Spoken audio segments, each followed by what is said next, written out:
തരമാറ്റിലാണെങ്കിൽ നമ്മുടെ നന്ദുവിനെ അനി വിളിച്ചിട്ട് പറയുന്നുണ്ട്, എൻ്റെ നന്ദു, ഇവിടെ കാര്യങ്ങളാകെ അടപടലം തെറ്റിക്കിടക്കുകയാണ്.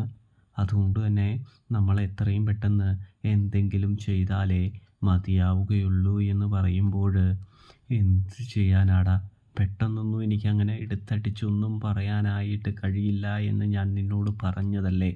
ഇനി നീ എന്തെങ്കിലും ചെയ്യ് എന്ന് നന്ദു അനിയോട് പറയുമ്പോൾ, എനിക്ക് നിന്നെ നഷ്ടപ്പെടുത്താൻ പറ്റില്ല, നഷ്ടപ്പെട്ട് കഴിഞ്ഞാൽ ഞാൻ ജീവൻ കളയുമെന്ന് പറയുന്നത് കാണാൻ സാധിക്കും.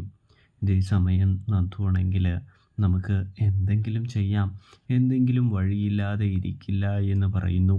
ഇവിടെ ആദർശാണെങ്കിൽ നാഗേന്ദ്രൻ്റെ വിവരമറിയാൻ നയനയെ മുത്തശ്ശിയുടെ അടുത്തേക്ക് പതിയെ തള്ളിവിടുകയാണ് എന്ന് കാണാൻ കഴിയുന്നുണ്ട്, സാധിക്കുന്നു.